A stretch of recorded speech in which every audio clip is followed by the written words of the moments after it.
Hello everyone, welcome to my channel. আর এই blog কী অবস্থা তোমাদের? আশা করি সবাই ভালো আছো। অনেকদিন একটা ব্লগ আপলোড দিচ্ছি, সো শরীরটা ভালো নেই, তাই ওরকম একটা ব্লগ করতে পারতেছি না। তো যতটুকু পারতেছি তোমাদের সাথে শেয়ার করতেছি। আজকে হচ্ছে সেহরির জন্য একটু টমেটো ভর্তা করবো ভাবতেছি। আমি আমার বড় বোনের জন্য আমি বানাবো। তো আমি টমেটো ভর্তা বানানোর আগে তোমাদেরকে একটা কথা বলি, তোমরা আমার চ্যানেলটাকে একটা লাইক অ্যান্ড সাবস্ক্রাইব দিয়ে আমার পাশে থেকো। তারপর আরও সুন্দর সুন্দর ব্লগ তোমাদের সাথে শেয়ার করব এবং আপলোড দিব। তোমরা কমেন্টে জানিও কীরকম ব্লগ তোমাদের ডিমান্ডের। তো আমি এখন ম্যাজিক করে টমেটো, পেঁয়াজ, মরিচগুলো কেটে নিব। একটা বড় থেকে পেঁয়াজ ইউজ করতেছি, অনেক হবে। এখানে তোমরা অনায়াসে পাঁচজন খেতে পারবে ভর্তাটা। আমি এখানে সরষের তেল গরম করে হচ্ছে টমেটোগুলো একটু ভেজে নিচ্ছি। তো এখানে হচ্ছে আমি কিন্তু তেলকে অনেক বেশি ভয় পাই, তাই খুব আস্তে আস্তে দিচ্ছিলাম, তেল ছিটকে ছিটকে আসতেছিল।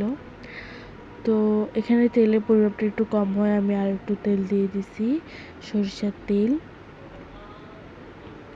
যে কোনো সরিষার তেল তোমরা ইউজ করতে পারবে, এটাতে কোনো সমস্যা নাই। তো আমি এটাতে হচ্ছে একটু লেড়ে রসুন, 2 কোয়া রসুন এখানে অ্যাড করে দিব।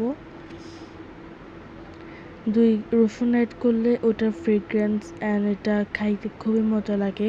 এই টমেটো ভর্তাটা কিন্তু গরম গরম ভাতের সাথে কী যে মজা লাগে। তোমরা একটা টমেটো যদি ট্রাই করে দেখো, যদি তোমাদের ভালো লাগে, আশা করি তোমাদের ভালো লাগবে। যদি ভালো লাগে তোমরা আবার ট্রাই করো।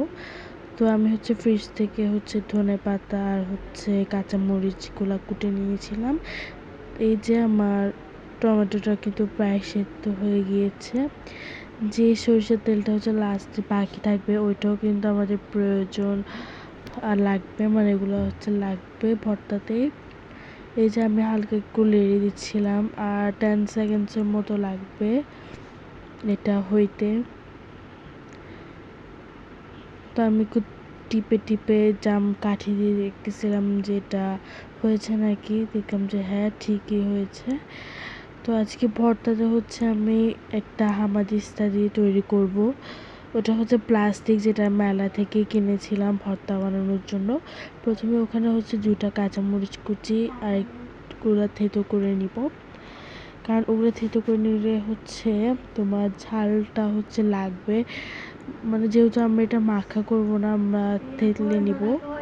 এই যে আমাদের টমেটোগুলো কিন্তু প্রায় হয়ে গিয়েছে, তো আমরা ওগুলোও কিন্তু থেতলে নিব। মানে অত একটা সময় লাগবে না, জাস্ট কয়েকবার তুমি এরকম করলে হয়ে যাবে।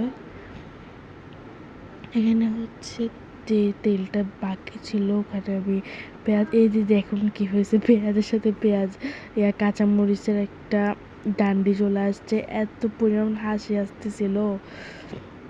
পেঁয়াজগুলোকে একটু ভেজে ভেজে নিচ্ছিলাম। কাঁচা পেঁয়াজ থেকে এই ভাজা পেঁয়াজ দিয়ে হচ্ছে খাইতে খুবই মজা লাগে। তোমরা প্লিজ প্লিজ প্লিজ ট্রাই করো তোমাদের বাসায়, তোমাদের ফ্যামিলিকে এটা খাওয়াও, খুবই মজা লাগবে গরম গরম ভাতের সাথে এটা। তো পেঁয়াজটা একটু ভাজি করার পর আমি একটু লবণ দিয়ে দিয়েছি এখানে।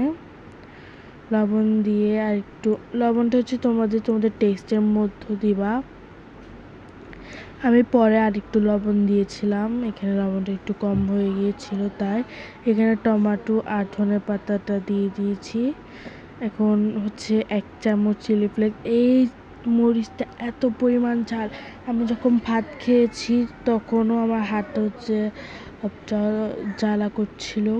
তো আমি হচ্ছে এখন এটা পুরোটা মিক্স করে হচ্ছে নামিয়ে ফেলবো একটু পর। এত পরিমাণ ইয়াম্মি একটা টেস্ট এই টমেটো ভর্তা। তো এটা ছিল আমার আজকের ব্লগ। তোমরা আবার বলছি, একটা লাইক সাবস্ক্রাইব দিয়ে আমার পাশে থেকো। আরও নতুন নতুন ব্লগ চাইলে অবশ্যই কমেন্ট করবে। কালকে আমি আমার ঈদ শপিং ব্লগটা তোমাদের সাথে শেয়ার করব, আর কে কে ঈদ শপিং করেছে অবশ্যই বলবে। আল্লাহ হাফেজ, সবাইকে রমজান মোবারক। Thank you for watching my video. Tata.